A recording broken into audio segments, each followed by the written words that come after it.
to class. All right. Okay, so let's share the screen.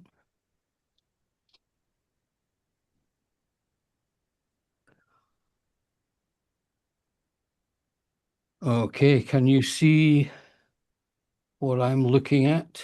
Yes. Okay, the title screen. Okay, well, let me, before we get started, let me explain how this presentation works. It's in two parts. The first part is the historical background to the actual rituals themselves. So it's important essentially to put the rituals in context, in this historical context. This is all Scottish, by the way, nearly 99% Scottish anyway. So the first part is kind of a bit of a history lesson. Some of it you may well have heard already. Um, if you have, forgive me, I'm just repeating it as I say to give you the context. So, one of the things that's always puzzled me a little bit about the history of Freemasonry is the fact that everybody seems, or not everyone, but an awful lot of people, Freemasons and non-Freemasons alike, tend to be fixated on this date of 1717, the date where, it has been said in different ways that that was the year that Freemasonry came into existence. Of course, that's not accurate. History doesn't work like that. 1717 is an important date, but it is simply one step in a long procession of events. If you pick and fix and stick with this date of 1717, it means that anything that happened before then is simply either unknown or, dare I say it, ignored, sometimes deliberately ignored, because that kind of upsets the accepted history of Freemasonry. So I'm going to upset the apple cart quite a bit tonight by explaining to you why I think the history of Freemasonry before 1717 is important, and that's why understanding the early rituals, all of which exist from before 1717, are very important for us to understand the origins of Freemasonry. We will look at the esoteric content, mainly because I've been studying these rituals for a very long time, and I think I've got lots to teach us, mainly because a lot of it's been forgotten. Anyway, let me just show you this. Mainly because I've been studying these rituals for a very long time, and I think I've got lots to teach us, mainly because a lot of it's been forgotten. Anyway, let me just show you this. Mainly because I've been studying these rituals for a very long Sorry time. about that. Yeah, okay. If you could, I'll leave you to fix that because I Go ahead. don't know what I've done. No, it Anyway, wasn't you. all right. Okay, okay. I thought you guys might like to have a look at this. This is the very first minute of a lodge, and very first minute in the world of a lodge, dated the 9th of January, 1599.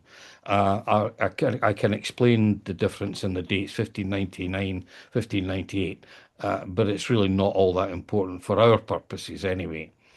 What is important with this minute is that it's what it says, and you'll see that it says basically on the 9th of January 1599, a chap called Robert Witherspoon, as we would call it today, was made a Fellow of Craft in the presence of a variety of other people who were all Fellows of Craft. So, in other words, this guy, Robert Witherspoon, was an entered apprentice on the 9th of January 1599, and he's being made a Fellow of Craft on that date. All the other people present are already Fellows of Craft. The whole point of this, of course, is to demonstrate the fact that in 1599, people had already been meeting and being made entered apprentices and fellows of craft. So this minute, although it's the first minute, is not the first lodge meeting. It simply cannot be because of what must have gone before, entered apprentices and fellows of craft. Talk a little bit more about that kind of stuff later. The lodge we're talking about is a lodge called Aitchison's Haven. And it may be that a lot of people don't know about this, but this is the first minute of a lodge that no longer exists. Aitchison's Haven is this little harbour here. I don't know if you can see my cursor. I made the cursor as big as I could. But Aitchison's Haven, Edinburgh's over here on the left, the capital of Scotland. Aitchison's Haven is about 15 miles to the east. Aitchison's Haven there. Aitchison's Haven, very small, very obscure. Virtually none of it exists anymore. Fell into disuse, maybe 200 years ago. But the fact is that that is the first minute of a lodge in the world. Just to give you a slightly more sort of close up of that map, harbors were always shown as this kind of tusk, this kind of device. You see, there's other harbors here. It was the kind of convention of the time that was the way a harbor was shown on a map. Edinburgh is still far on the far left of the image. The important thing to make mention of very early on is that this lodge and other lodges, we'll come on to that, other lodges in a minute. This lodge is a lodge of operative masons. Everyone is a stonemason at this stage. So there are no people like you and I in this lodge. They're all working stonemasons of various levels of skill, but they're all working stonemasons. Now, why did these minutes suddenly appear in the year 1599 when, as I've just explained, we already know that meetings were being held prior to that? They must have been, because people were made entered apprentices and fellow of crafts before that minute records their existence. Well, it all boils down to this document, the Schaw Statutes, as they're called, drawn up by a Scotsman who's a civil servant, an appointee of the king, and that was King James VI of Scotland, James I of England. He's an appointee of the crown. He's a senior civil servant who works in the Palace of Holyrood House. He was appointed the King's Master of Works in 1583, and in 1598 he draws up these Schaw Statutes, and this is an original copy that you can see on the screen. Shaw was a very important man in the sense that as a senior civil servant, he had responsibility for looking after all the buildings that the royal family might use. So castles, palaces, hunting lodges, etc., etc. Very important job. King would parade around Scotland, staying all these various places. William Shaw was responsible for making sure that the buildings were well maintained, suitable for the king and his queen and retinue. This is his tomb that you can see in front of you now. The tomb still exists in Dunfermline Abbey. What is significant about this, and I'm not going to go through the translation, but the translation itself is important in its own right. But what's important here is Shaw was not an aristocrat. He was the son of a minor laird, a minor aristocrat, but he himself was not even a knight. So he was simply an ordinary guy, must have been well educated, but he was just an ordinary guy in the sense that he was not an aristocrat. To have a tomb of this kind of elaborate tomb for someone who was not an aristocrat is almost unheard of. Certainly in Scotland, it's almost unheard of. These kind of monuments are incredibly expensive. And so this individual was obviously extremely well liked and admired. And in fact, the text of the translation of his tomb, makes that clear. The very last paragraph, you'll see it says, Queen Anne ordered this monument to be erected to the memory of this most excellent and upright man, lest his virtues, worthy of eternal commendation, should pass away with the death of his body. So the Queen herself instructed that this tomb be erected in his memory. So this man is quite special. Uh, and it was he, as I say, that drew up the Schaw Statutes. Just to let you see a little bit of a close-up, this is the keystone of the monument. And this is a monogram of his name, very common at the time. But you'll see there's a mason's mark there, mason's mark here. In fact, every stone that makes up this monument has a mason's mark on it. And this is thought to be William Shaw's actual mason's mark. I'll explain that later. I don't want to dwell too much on history. I mean, as you probably gathered by now, if Scotland had an Olympic team for speaking, I would probably be a member. Anyway, we know that he was intimately involved and connected with the lodges during his lifetime. He died in 1603. 1602, the year before his king ascended to the throne of England. So in some ways, a kind of central authority for the Masons of Scotland was lost on his death. And then, of course, when the king moved to England, the other centre of central authority also left Scotland. The point I'm trying to make here, I suppose, is that William Schaw was the guiding light for all the lodges in Scotland, and the Schaw Statutes that he wrote in 1598 and a second copy in 1599 was, by his command, was copied and sent to every known lodge in Scotland. And those lodges, obeying the instructions of this very important employee of the king, often would paste these statutes into the front cover of their minute book. And one of the instructions was that from this date onwards, you, that is the lodges of Scotland, will start to keep written records. And that's exactly why Aitchison and other lodges start to keep written records from that time. Before Shaw instructed them to do that, there are no written records, but of course we know that they were holding meetings, but they weren't recording them. So William Schaw is extremely important because he was the guy that created what we now call Shaw Lodges and instructed those lodges to keep written records, which are an invaluable source of information about Freemasonry before 1717. Now, I'm not going to go through all the Schaw Statutes for you because they are quite involved, quite intricate, but some of them are important enough to mention at this stage because they have a relevance to Masonic ritual, later Masonic ritual.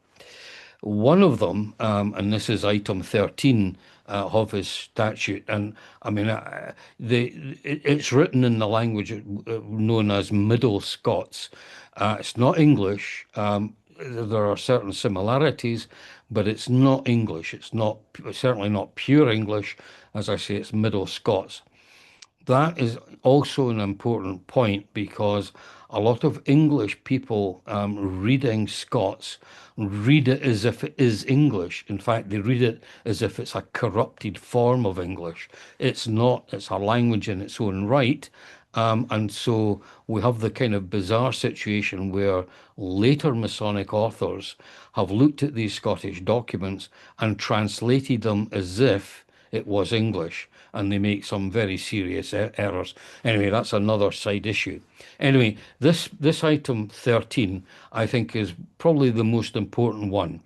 And here William Shaw is instructing the lodge that every year you will make trial, you'll take trial of every member of the lodge. Well, he goes on to say, you will take trial of the art of memory and science thereof, of every entered apprentice according to their vocations, and in case they have lost any point thereof, they are to pay a penalty as follows for their slothfulness. So, in other words, the first part of this instruction is that annually every member of the lodge is to be taken aside and tested in their ability to memorize something. And if they fail any point of that memory test, they are to be penalized as follows. And he says very precisely, every point of failure, they're to be fined 20 shillings for every fellow of craft that, sorry, not 20 shillings. Yeah, every fellow of craft has to pay 20 shillings for every failure, and every entered apprentice has to pay 10 shillings. And that is to be paid into the lodge bank account, basically. I'll explain that more later if you're interested. So clearly, what Schaw is doing is he's forcing the lodges to make sure that the members of the lodge remember something that is quite substantial in terms of the amount of material, and more to the point, he makes them, or he forces them by dint of a financial penalty, that they must remember this. Well, I suppose, the old stereotype, how do you get a Scotsman to do something he doesn't want to do? Well, you threaten to take money out of his pocket, of course. So, he obviously knows his fellow countrymen very well. So he's instituted this system for the memorization of something.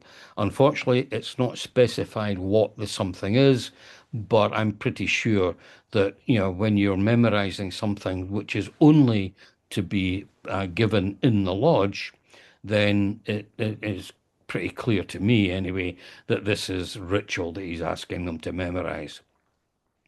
So let me see if we move the next one. So the art of memory, and this is where we come to a little bit of the esoteric content, not necessarily of the ritual, but the esoteric content, not only in the Schaw Statutes, but in the mind of William Schaw. The art of memory is part of the system of Hermeticism, the Renaissance system that incorporated things like alchemy, theurgy, which is ritual, and all that, and astrology, etc., etc. So the art of memory is one element of Hermeticism. It was a technique. We can discuss what that technique was. The technique was the ability to memorize a large amount of information from a time when there was no books as such. So, memorizing large amounts of information was one way of making sure that knowledge was passed from one generation to another using the art of memory. Now, the master of the art of memory, a master is a teacher at this period in time, and we are very fortunate that English spies were in the Scottish court at this time, and spy reports from these spies were sent to London to the court of Elizabeth I, and those spy reports still exist. William Schaw is described as a master of the art of memory. In other words, he's described as a teacher of the art of memory, he's teacher of the art of memory. So in other words, a teacher of at least part of the system of Hermeticism. Not only was he one of the only master of the art of memory, there were two others, Alexander Dixon and William Fowler. Alexander Dixon is very important because he was a disciple of Giordano Bruno, the very famous Hermeticist who ended up being burnt at the stake by the Pope for his hermetic view of the world, which was very much opposed to the church's view of the world at that time. Alexander Dixon, as I say, was a disciple of of Giordano Bruno, and in fact, Giordano Bruno describes him in publications published in Oxford during his lifetime. He says that Alexander Dixon is one of his best disciples. So here you have three masters of the Hermetic arts in the Royal Court of Scotland. And it's quite clear that they're teaching the art of Hermeticism to their king, James VI of Scotland, James I of England. So we have William Shaw, who is the master of all the lodges in Scotland, what is called the Warden General, and he is instructing them that the lodges must use this ability, this technique of the art of memory to memorize something. So let's go a little bit to the ritual and explain what we're talking about here. The rituals prior to 1717, and in fact prior to 1730, are all Scottish or based on Scottish working. I've looked at, I'm only mentioning the first 5 here because they are all undoubtedly Scottish in origin. You can see that the oldest one, 1696, is the Edinburgh Register House manuscript. Again, found in the Edinburgh Register House, where the National Archive is located. The Hawkfoot fragment, which is dated 1702, it's a fragment because only the last page of the ritual is in the minute book of that lodge. But this lodge, I think, is incredibly important because it's made up of people who are not stonemasons. They are all landed gentry, 1 or 2 aristocrats, but mainly minor landed gentry. The early manuscript of 1705 is the one that we're going to look at in particular now. Just to let you see what they look like, and all these manuscripts are written in different handwriting, so they're different authors, or certainly different copyists, because almost certainly these are being copied from a master copy now lost. We think the reason why we think that is they are virtually identical in terms of the wording. I mean, there are variations in terms of spelling and grammar and indeed layout, but in terms of the actual content, they are all very, very similar. The early manuscript amongst them all is important simply because we know who owned it. And the others are all anonymous. I've got no clue who they belong to, who used them, who copied them. But this one was found in the muniments of the Early family, which is a branch of the Earls of Findlater. Just to let you see why we know for sure the date of 1705, it's finished with a flourish, as they call it, signed Mason 1705. So clearly, whoever's the copyist is very proud of his handiwork, his writing skills probably. So 1705 is the date of this document. Now, the Findlaters are an incredibly important family. They are senior aristocrats in Scotland at the time, and in the left-hand image at number 13, lo and behold, the Earl of Findlater. And this is the Lodge of Aberdeen's map book, which is a kind of combination minute book, a record of marks, as you can see down the left-hand side beside each name is a Mason's mark. They are simply following the operative practice, whether they're actually Masons or not. They are following the operative practice of taking a Mason's mark. Whether they ever wielded a chisel or not was irrelevant. They are copying the practices of the operative Masons. And just as a matter of interest, you'll see at number 27 on the right-hand side, you'll see this chap, John Skene, merchant and mason. In this context, mason or meson, whoops. In this context, mason or meson simply means Freemason, member of the lodge. John Skene's important because he is the first known Freemason. He's not an operative Mason, as you can see, being described as a merchant. He's the first known Freemason in the North American continent. He emigrated there in 1681 and stayed there for the rest of his life, rose to become deputy governor of the colony of East Jersey. A very interesting character for a variety of reasons. He was a Quaker, merchant, and a Freemason. Quite an unusual combination. Anyway, I digress. It's just to show you that by this time in 1670, lodges in Scotland were now no longer operative. They were, and in this case, in this Aberdeen case, they were, this lodge in particular was completely dominated by non-stonemasons. The stonemasons comprised less than 20% of the membership. 80% plus were non-operative masons, not stonemasons, ranging from relatively humble individuals. Let me see if we can find a couple of examples of humble masons.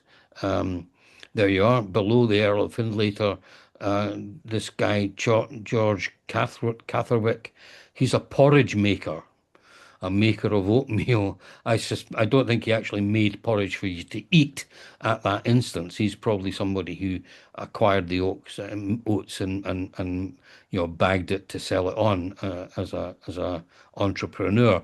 But he's a porridge maker. But he's, under the Earl of Findlater and the Lord of Pitsligo. Here you have a minister of the Church of Scotland, William Fraser, minister of Slains. On the other side, you've got Master George Liddell, professor of mathematics. At the very top, you've got George Alexander, an advocate, that is a senior lawyer, can only plead in the highest courts of the land. He's an advocate in Edinburgh, not Aberdeen, in Edinburgh, and Mason, of a member of the lodge. So you can see from this that the early manuscript, the ritual, is owned by the Earls of Findlater, who are members of the lodge in Aberdeen.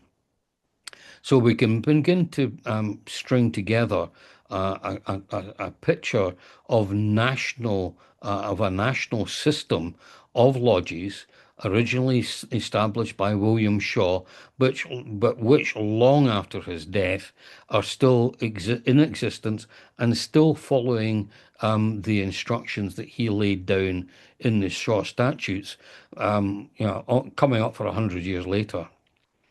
Just as an aside, the heraldry of Scotland is an exclusively Scottish thing.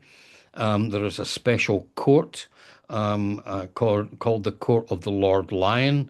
The Lord Lion is the senior lawyer who's in charge of everything relating to Scottish heraldry. And you can see that at the time that the Earl of Findlater was a member of the lodge in Aberdeen in 1670, he adds to his family's coat of arms this plumb line, held in the paws of a lion rampant, which is one of the major symbols of Scotland. You can see either side.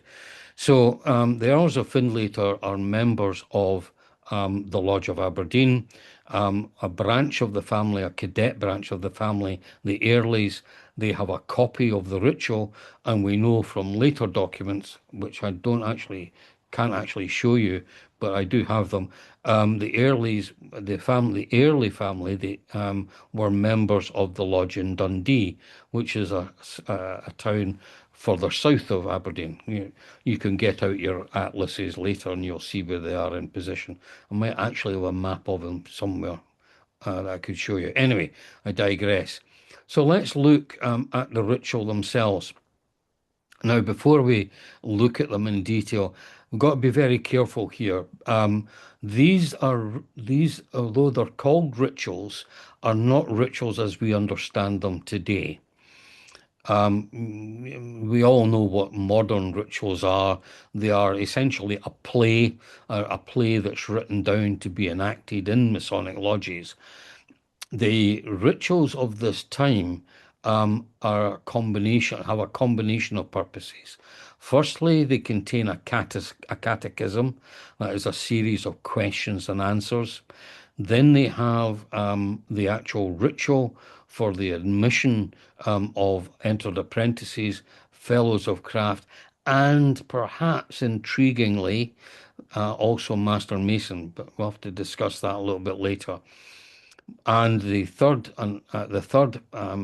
purpose that they served was as an aid memoir or a prompt sheet that the master of the lodge would use just to keep himself on track, keep himself and the lodge on track, so that they knew where they were in the proceedings.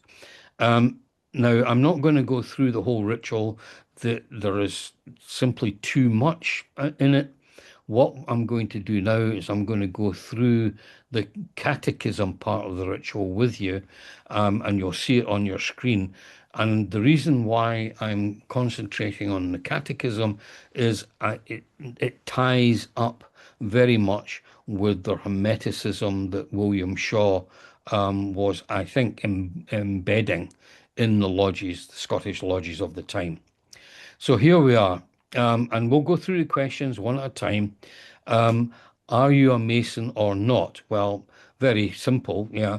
There would be no, if the answer is no to that question, then that's it, finished. There's no need to go any further. So, are you a Mason or not? Yes. Right. Well, we proceed. Question two, how shall I know it?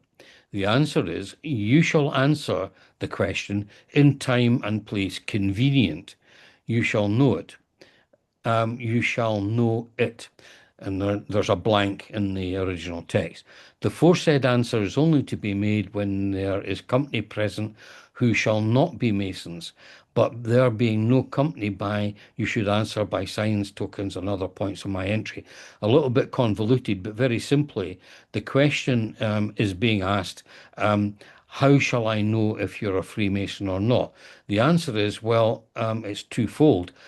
If there is people present who are not Masons, you fob them off and tell them, a time and place convenient later. In other words, later we'll discuss that. But if you're content that everybody present are Freemasons, then you will answer by signs, tokens, and other points of my entry. So, question three, what is the first point? The answer is no, you tell me the first point and I'll tell you the second. Sound familiar? I think so. Certainly sounds familiar to me. Question four, where were you entered? Answer, the Honourable Lodge.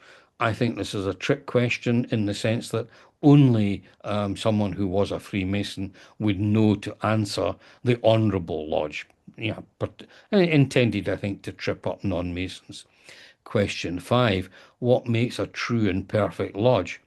The answer is seven masters, five entered apprentices, a day's journey from a borough's town without bark of dog or crow of cock. Again, a little bit convoluted, but essentially, a true and perfect lodge must comprise a minimum of 12 people, seven masters, five entered apprentices. What's more, they say a day's journey outside of town where you can't hear a dog bark or a cock crow.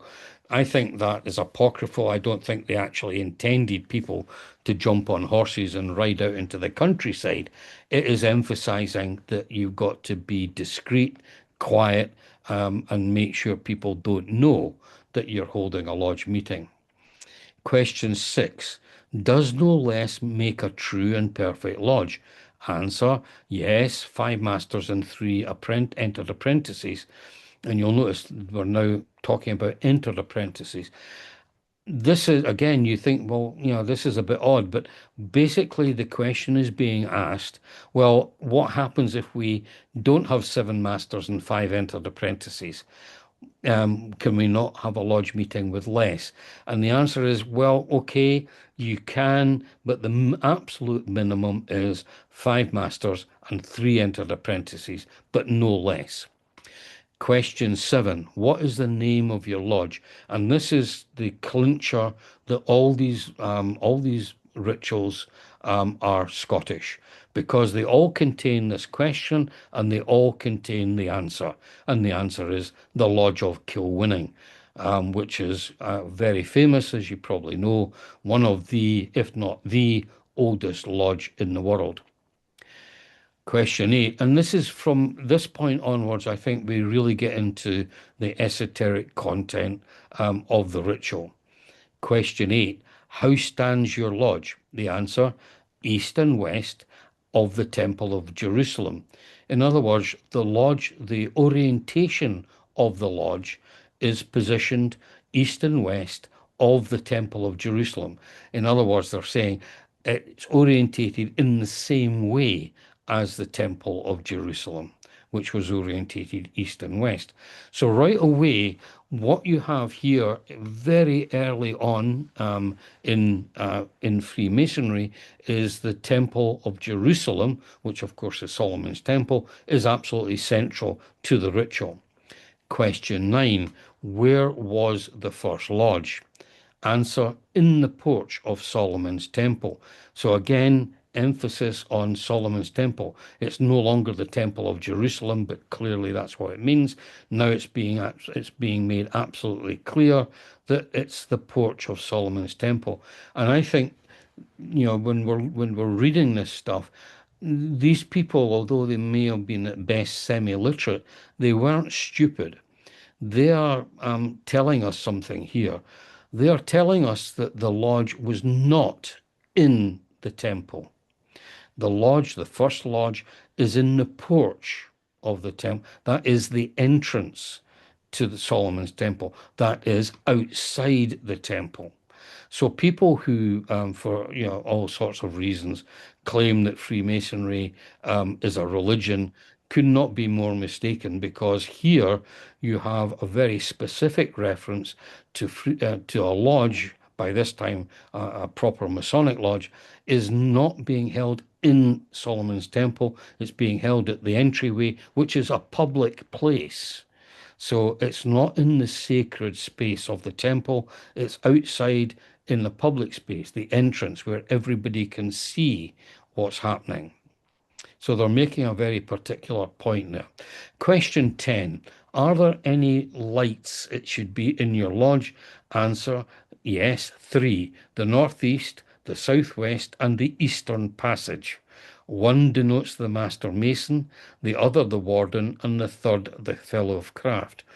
Now, apart from the fact that this apparently seems to indicate the existence of three degrees, what it's saying is the lights of the lodge are individuals. They are people in the lodge. Whereas, of course, as you know, now the lights of the lodge are physical objects. Question 11, are are there any, and the missing word there, which we know from the other rituals, which has the word in there, is, are there any jewels in your lodge? And the answer is yes, the perpendicular, a square pavement, and a brobed ornal. So the jewels of the lodge at that time were the perpendicular, a square pavement, and a brobed ornal. Now these are all directly relevant to the operative craft. So the ritual is harking back to the operative days. And we, again, this is the Scots coming out here, the Scottish language coming. A perpendicular is a perpendicular ashlar, a square pavement. In America, you would probably call it a sidewalk. And the reference to a square as a black and white checkered pavement. Now, more often than not, certainly in Britain, it's a black and white checkered carpet more often than not. And a brobodornal is a corruption of a broached thurnal, which was an operative mason's working tool. The reason why these are important is that they're making the connection that this was a stonemason's ritual, and they're continuing that part of their heritage in the ritual by making direct reference to these jewels and working tools. And from here on in, I think we get very much into very deep esoteric references. Question 12, where will I find the key of your lodge? I've missed that word out. Will should be in there. Where will I find the key of your lodge? So the person being asked the question is, where can I find the key of your lodge? The key, this use of the word key is very important. Without a key, you cannot access something. So in other words, a key gives you access to something which is otherwise hidden, which is otherwise secret. The answer to the question is the key of your lodge, the key of the lodge is 3.5 foot from the lodge door under a perpendicular and a green divot.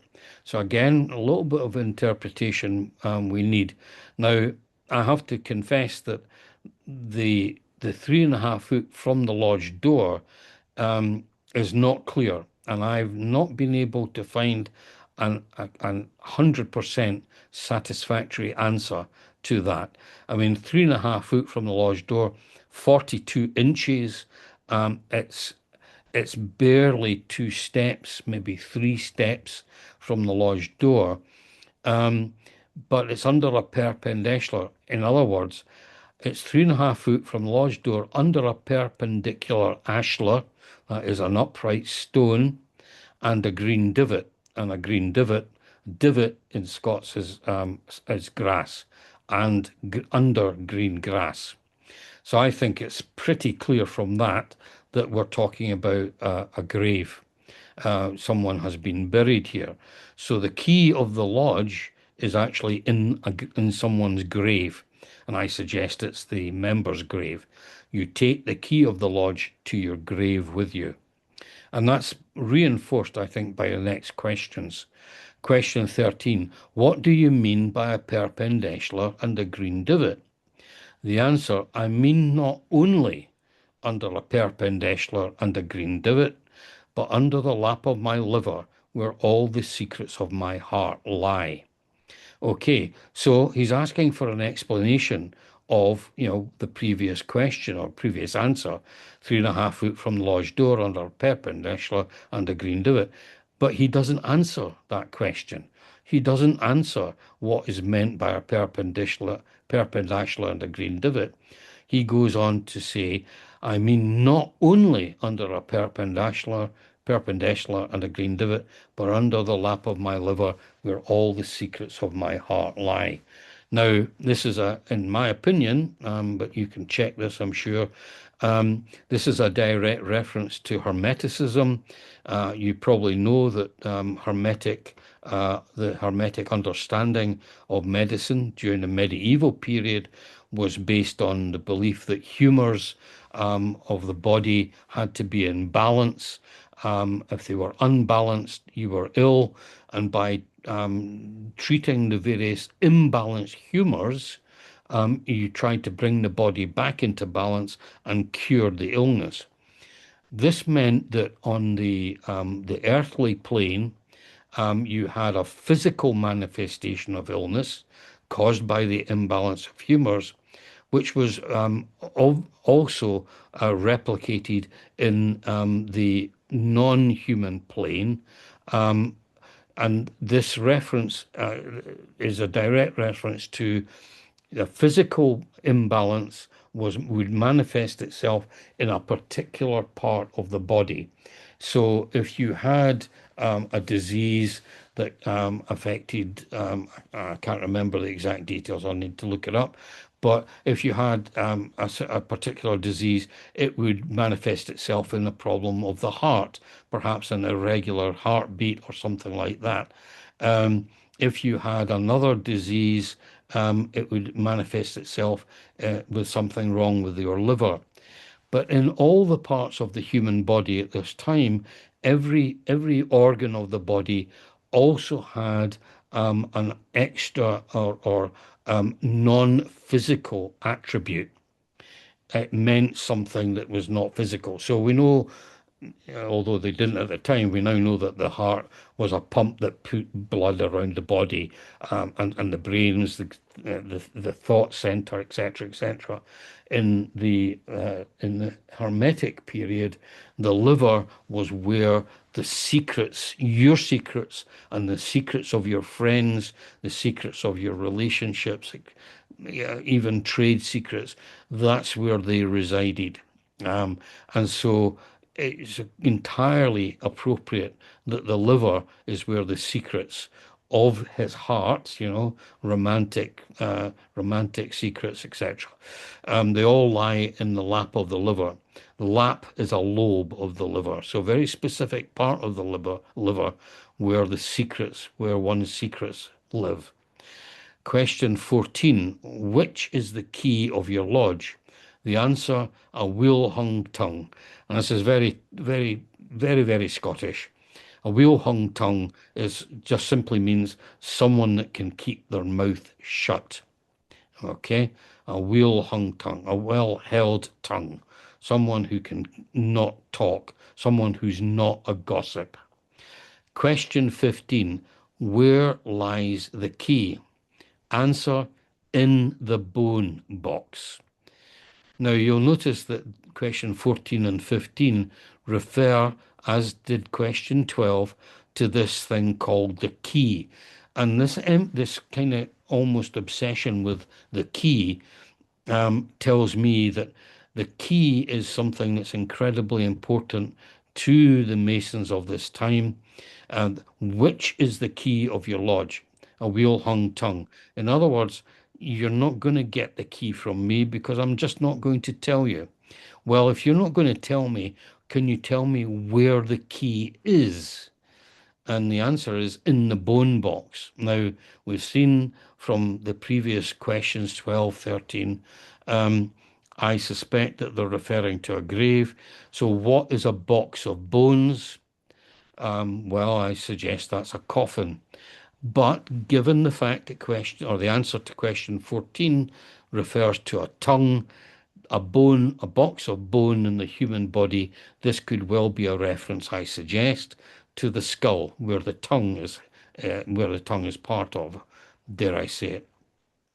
So what the Masons of this time are, they're trying to tell us something which is in code, which is no longer part of our actual Masonic ritual. This has all been buried, elaborated, removed. When Samuel Pritchard first printed the ritual in 1730, lots of the Scotticisms were removed, mainly, and I'm not criticizing, but they were removed simply because they would not be easily understood by an English audience. So that's the end of this presentation. Just a little advertisement for you. You may well know that I've been working very hard with a colleague on the Masonic Authors Guild International. Google it, you'll find us. The Masonic Authors Guild International is an attempt to perhaps address the most serious silliness that we get about Freemasonry in the modern era.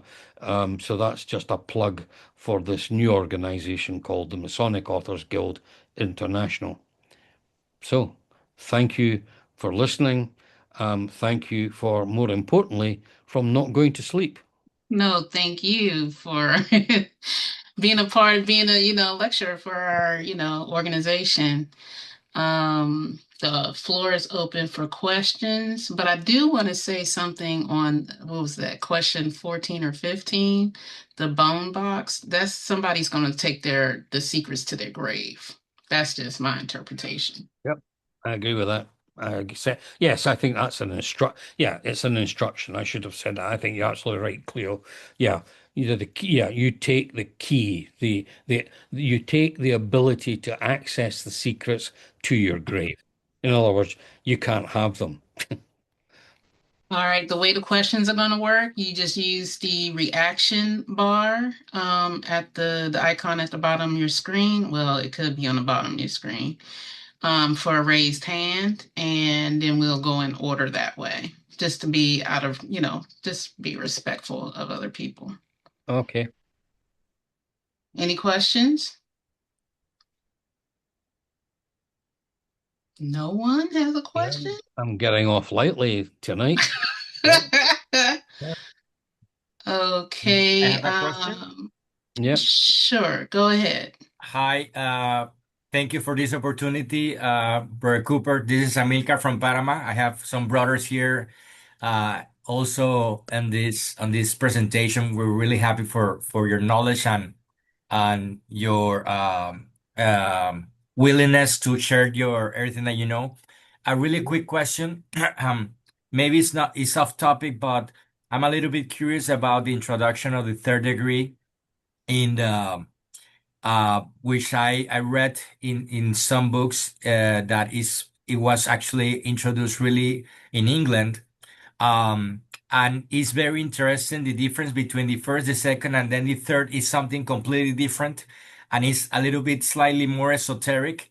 If you want to share any thoughts about what influence could the English had into having this need of introducing the third degree, and also with this influence in a more esoteric sense. If you want to share it, if not, if it's off topic, I understand.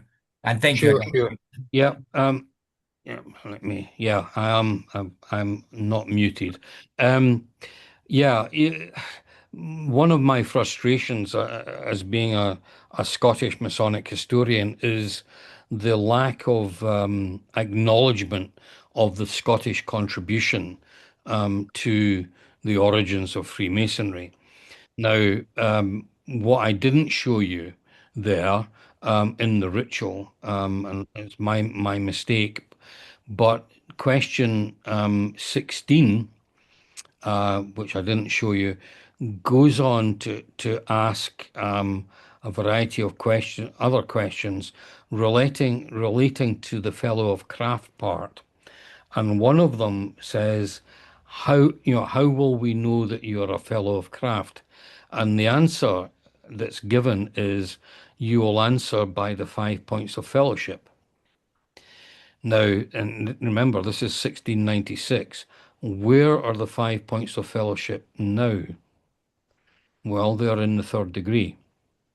So clearly, this ritual had at least some elements of the third degree within it. They were actually in the Fellow of Craft part, but they are now in the Master Mason's degree. So clearly, some of the knowledge that's in our modern Master Mason's degree was in existence in 1696 and later. It's just that it was not. It's not explained in that sense. Now, there is and some work is being done. This kind of research never ends. It has been suggested that it goes like this. When you look at this ritual, and you'll see it, yeah, I can arrange to get you copies. The ritual part, the actual first degree, the entered apprentice degree, is given in a very full way. It's given in fairly great detail. The Fellow of Craft degree is very truncated. The third degree is not mentioned at all, apart from the 5 points of fellowship. So the theory at the moment is, well, the first degree, yeah, you can pretty much write that down. Nobody's going to be worried about that. We've got to minimize knowledge of the Fellow of Craft degree because it's the next step. But what you cannot do is tell anybody anything about the third degree, and that's why it's not mentioned whatsoever. in these rituals. And I think there's a certain logic to that, a full first degree, an abbreviated version of the second degree, but nothing about the third degree, which we know elements of which existed at that time. Then we get to the situation where, and I'll be very specific about this, we get to the year 1726 in a lodge, Dumbarton Kilwinning number 18, which still exists, and the minutes from 1726 contain a minute in January, can't remember exact date, January 1726, there's a man called Porterfield, can't remember his first name, who is being made an entered apprentice. Then we get to March 1726, when he's made a Fellow of Craft by Master Masons. So the 3 degrees are all in existence in a Scottish lodge in 1726. There is no reference to the 3rd degree in England until we get to Samuel Pritchard's printed ritual in 1730, 4 years later. So it seems to me that everything that we know of the craft degrees was known and being practiced in Scotland before they were being practiced in England. Okay, thank you for that. The next question comes from John Nagy. Hi, Oh, John. I was second. I'll go ahead and wait for the Estevan. That's Esteban. fine. Okay, go ahead. Hi, brother. That's fine. Okay, I was just wondering because when it came about the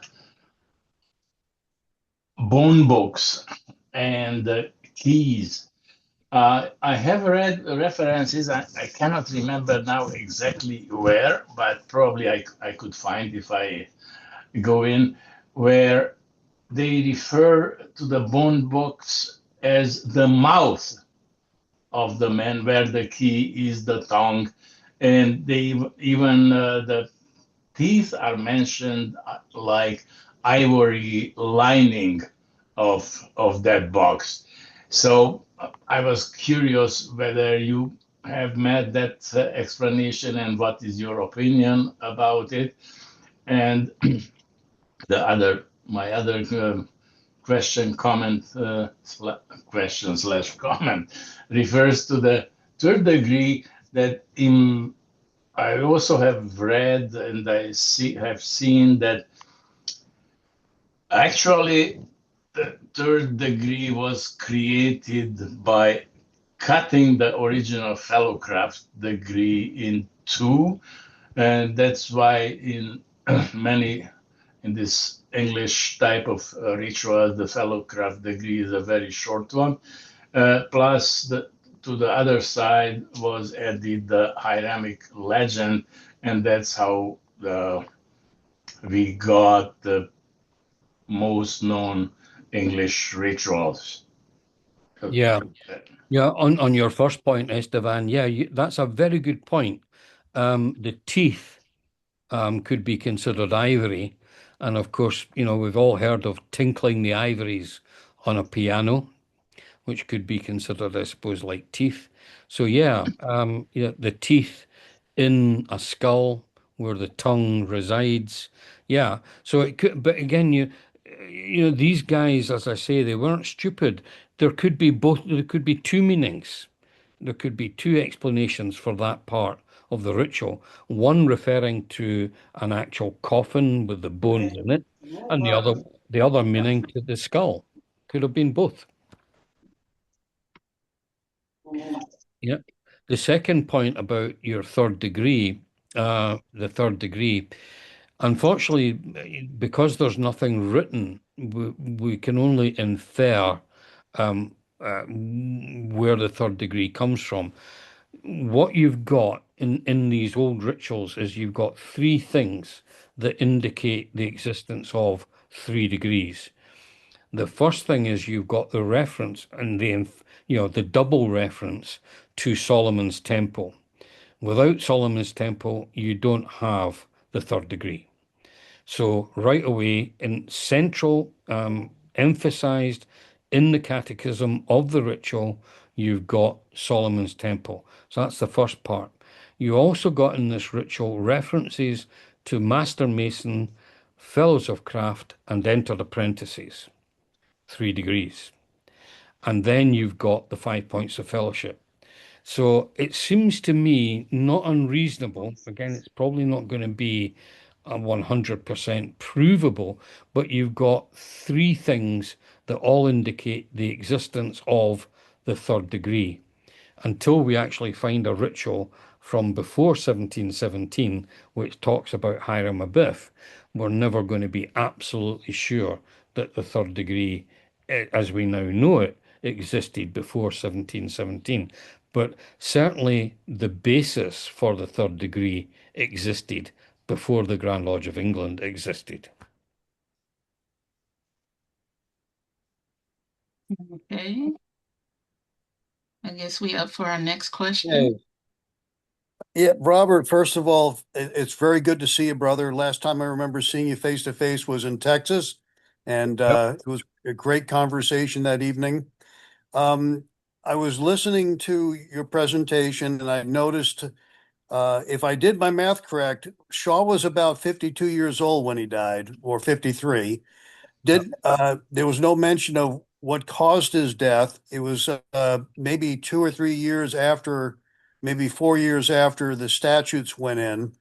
And then you noticed, we put forth that 60 or 70 years later, we've got a whole bunch of different professions that are now involved in lodge activities.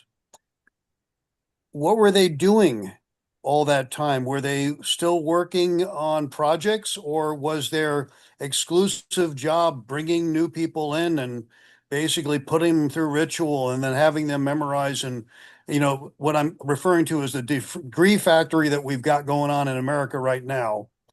What were they doing 60 or 70 years after Shaw established these stonecraft statutes in the lodges in the area? And now 60 or 70 years later, you got a whole mix of professions. What were the lodges doing? What were the lodge meetings reflecting that they were doing? And were they all paying to be part of the lodge, or were the lodges actually producing some sort of viable income for the benefit of everybody who participated in the lodge activities? Yeah. That whole 17th century is absolutely fascinating. And again, this is why I sometimes get a bit frustrated that the Scottish dimension isn't referred to more, because of the wealth of information that we have from the 17th century, from 1598 right up until 1717. The lodges in Scotland have got minute books. The Lodge of Edinburgh, I mean, Aitchison's Haven, the oldest minutes, begin in January 1599 and are continuous up to 1852 when the lodge folded. The Lodge of Edinburgh, Mary's Chapel number 1, as it's now called, their minutes begin in July 1599, 6 months after Aitchison's Haven. They are continuous to the present day. Every single meeting ever held from 1599 to date. So what's that? 327 years. Continuous written records recording all the degrees that were worked, and recording all the admissions to those lodges. Now, I mean, obviously that's a whole century, so I skipped a lot of that, John.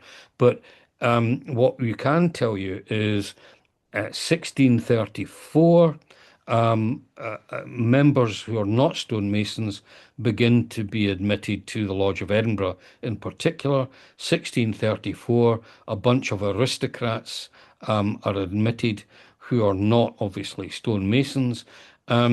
what is interesting is they just didn't join and become honorary members, as some people have suggested. They were looking for a figurehead. These guys continued to attend the lodge. So obviously they found something interesting, worthy of their continued attendance until war broke out. And then, of course, they were off leading soldiers into battle, etc. But the Lodge of Kilwinning, whose minutes begin a bit later, they too start to record the initiation and admission of non-operative Masons until we get to the Lodge of Aberdeen, which is the kind of ultimate example of, the disappearance of operative Masons. So what's happened is that over that 100-year period, it's what they call the transition theory, the transition from operative Masonry into modern speculative Freemasonry. What the argument by my English colleagues is that the lodges that were formed in 1717 and afterwards were purely speculative lodges. They were not contaminated by operative lodges. And I think that is a disingenuous argument. That argument is used to diss the Scottish connection, and to claim the purity of modern Freemasonry from 1717. And if you accept that purely speculative Freemasonry began in 1717, then in other words, you can just ignore everything that went before, except for the fly in the ointment of, well, was the Earl of Findlater, well, he wasn't an operative Mason. What was he? Well, clearly he was a speculative Freemason. I mean, he had the ritual. His family had the ritual. He's interested in what the lodge was doing. Then add on top of that the lodge at Hawkfoot, founded in 1702, with not a stonemason in sight. They're all merchants and landed gentry. They're not operative. Not a single one of them is an operative stonemason. They're all entirely speculative. And this is fully 15 years before the Grand Lodge of England is founded. So, again, as I say, this argument that, well, purely speculative Freemasonry began in 1717, well, no, I'm sorry. We've got all this evidence from before 1717. The inconvenient fact is that it's all English. It's all Scottish, sorry, not English. And I suspect, Robert, yeah, let me interrupt. yeah, sure. The question that I'm posing, I understand there's a 300 plus year track record of records and membership and degrees. What I'm asking is, with all the research that you've done, do you show any evidence of meeting minutes that are not focusing on bringing new members in and doing ritual? Is there anything else that is of actually monetary value, or we've got lodges. The whole idea behind an operative lodge is to generate revenue. We go with this money and a project, we show up, we do the job, and when we're done, we get paid, or we get paid as we're doing it. And I'm just asking, okay, so between the Schaw Statutes and 67 years later, we've got people who are different professions showing up. What exactly is going on in the lodge that is of benefit other than just being a member, showing up for rituals, making new members? I mean, what were they doing to generate revenue? I mean, their lodges. I mean, there were businesses running to establish income stream for the membership. What were they doing over that 100-year period? Yeah, well, I mean, that's a difficult question in some ways to answer, because these non-stonemasons never explained why they joined the lodge. So we don't know what the motivation was for them to become members. Because they're not stonemasons, I suspect it's a combination of things. Curiosity, what is it? You've got these aristocrats, they're educated. Most of them have been taught in Greek, Latin, etc. They're educated. There's one thing they cannot do. They cannot build cathedrals. They are not operative Masons. So they want to know what it is that these operative Masons, what knowledge they have that allows them to build these edifices that they have got no means of copying. They can't do it. They're educated men, they can't do it.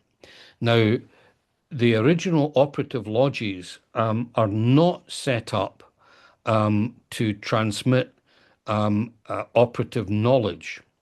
That is done within the guild structure. Okay, so that means that what they're doing in the lodge is not practical operative lessons. It's esoteric content that is being transmitted in the lodges. And that is what I think the non-Masons are interested in, simply pure curiosity. Now, here's the conundrum for the operative members of the lodge. You could become a member, an entered apprentice in a lodge, an operative Mason, at the age of 14. Quite often later, but the earliest age was 14. And your apprenticeship, your operative apprenticeship, was 7 years, which took you to the age of 21, because as we know in years gone by, 21 was the age of, the age of maturity. You got the keys to the door. You were considered an adult. Changed days now, I know, but so 21, at the age of 21, you could become a fellow of craft. Not before. Now, we know that these aristocrats, these non-operatives, they join the lodge and they get all that's available all at once. All right? Now, the operative guys are not happy with this. Wait a minute. I've got to wait 7 years to become a fellow of craft, and this guy waltzes in here and you give him the whole kit and caboodle in a oneer. That's not fair. He's not even an operative Mason. How come he gets all this stuff and I don't get it at all until I'm 21 years old? Well, the answer they came up with was typical Scottish fashion. Well, yeah, okay, we hear what you're saying, but they had to pay 3 times what you did. So that's where your income stream from the non-operatives comes from. Yes, the non-operatives get all this great information, this great esoteric information, but they've got to pay for the privilege. So in a certain way, this means that there's 2 parallel systems on the go at the same time. The operative lodges is for operative Masons. They're not interested in money as such, because the money side of things is dealt with in the guild. Some money is paid to the lodge when they're made an entered apprentice and fellow of craft, but that's to keep the lodge ticking over. It's not a mainstream income. You remember the guild is the economic engine of the trade of stonemasonry. That's the economic center of the trade. The lodge is the secret. The guild is the public face of the trade. The lodge is the secret, unknown element of the trade, where they are given this esoteric knowledge, which I suggest, when you look at the Schaw Statutes, the art of memory. The art of memory, clearly means that some secret knowledge is being transmitted, but it's being transmitted in the lodge, not the guild. Does that answer your question? Partly. What I'm hearing you say is there's nothing written about what they were doing that would state overtly what they were focusing on to generate any kind of revenue, and it was more likely a society that you paid into to belong to. Yeah. Well, again, remember what Shaw is telling them. Your main focus here every year is you're going to test them on the art of memory. He's not telling them you will charge them X amount of money to initiate them. He's not telling them you'll charge X amount of money to become a fellow of craft. His emphasis is on you must memorize this chunk of knowledge, whatever it was, and I contend it was the ritual. I think he's been very clever, William Shaw, because the Schaw Statutes contain a lot of what you would today call like health and safety regulations, the need to make sure that things like scaffolding is made secure, that that people serve their, the apprentices serve their masters properly, all that kind of stuff. He's disguising that. I mean, it's irrelevant to the lodge because the lodge can't enforce working regulations. They don't. That's the guild's job, not the lodge. So I think William Shaw is disguised. He's very clever. If anybody stumbles across the lodge and the Shaw statutes and the ritual, he's disguising it. Well, I'm just telling these guys how to do their job. So he's disguising it, and that's not a money-making scheme, although it does make money in order to tick, they've got to buy things, they've got to buy a minute book and all that kind of stuff. So they need some income, but that's not the main focus of what the lodge is doing. Appreciate it, Robert. Thank you much, friend, my brother. Okay. And Abraham? Good afternoon, Brother Bob, Sister Cleo. Been a long time. Yeah. So first of all, just to quickly touch on something that my dear brother John brought up is we've had many discussions in other forums about the existence of the coexistence of operative and speculative at the same time. We know that whilst the brethren were doing operative work, after they finished their operative work, they would go off to the speculative lodge, and that was more for harmony, where they could, discuss, speculative, have speculative discussions to continue on with the fellowship that they had in the operative side. Correct me if I'm wrong, Brother Bob. Yeah, I mean, yeah. Again, this comes back down to the fundamental problem of definitions. So, I mean, if you're an operative, and this is what I get from my English colleagues, if you're an operative mason, a working stonemason, during the day you're working on a church or a castle or something, and then in the evening you go to your lodge. Well, you don't build anything physical in the lodge. You don't chisel stone or anything like that. That's done during the day at work. Going to the lodge, it's even if there was a desire, I doubt there ever was a desire. Even if there was a desire to do something physical in the lodge, it's just not done. They're working during the day. Evening is leisure time. So that means to me, you're an operative mason during the day. What does that make you in the evening? Well, the English will argue, well, he's an operative mason, and that's an end to it.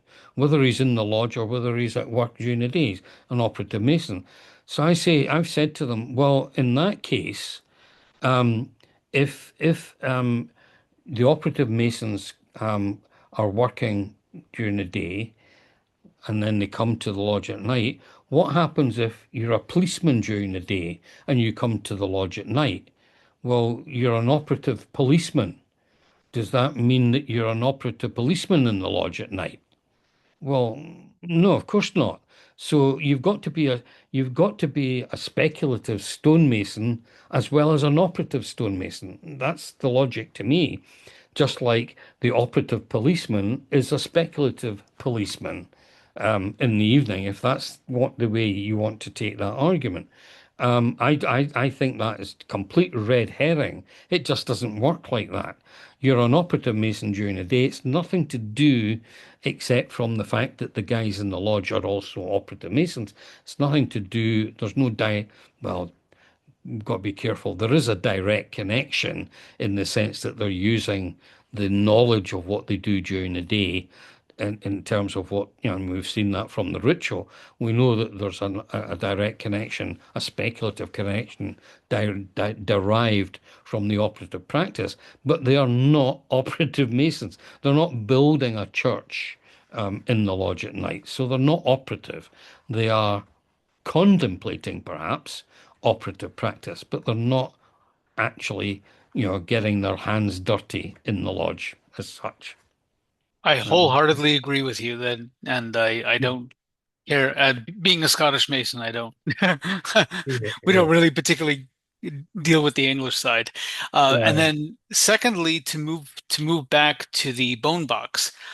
Interestingly enough, I did a presentation 2 weeks ago on this, not particularly on the bone box, but it came up.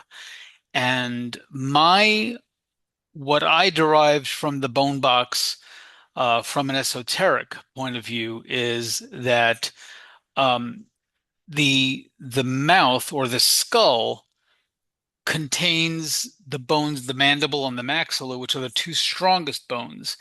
And dealing in forensics, when a body is exhumed and they trying to get identification, the first place they go is the mouth, the teeth, dental records, because they are contained or held by the mandible and maxilla, which are the strongest bones next to the femur Mm. in the body.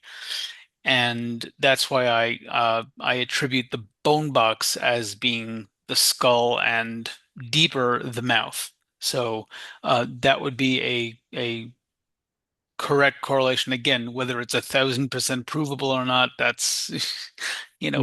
we can talk about it. Yeah, well, you got to remember these guys. They're not. None of what they are saying is in plain language.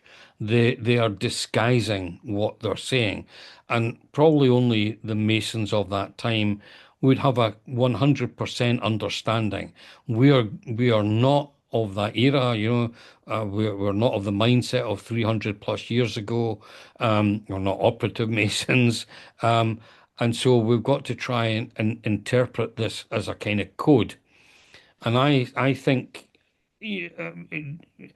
today we tend to think of, what does that mean? As if there's one meaning for everything. These guys were playing with words.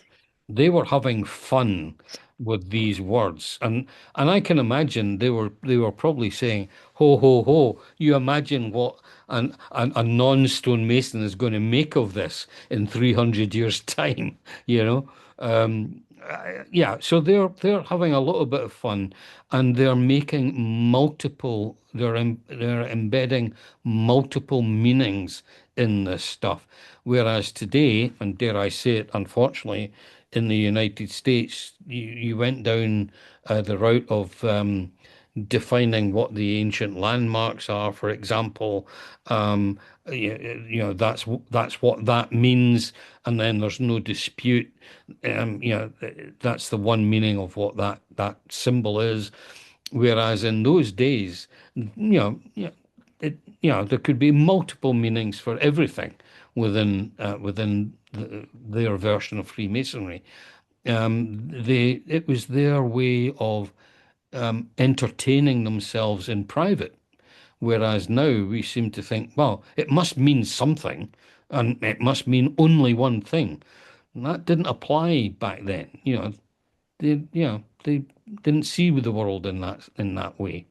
That's why, I mean, right away you've got dual meanings in terms of, what's happening in the physical plane and the non-physical plane. So you've got two meanings right away for a lot of this stuff. For no other reason, because they've got two sources of interpretation. The actual medical, and the actual hermetic.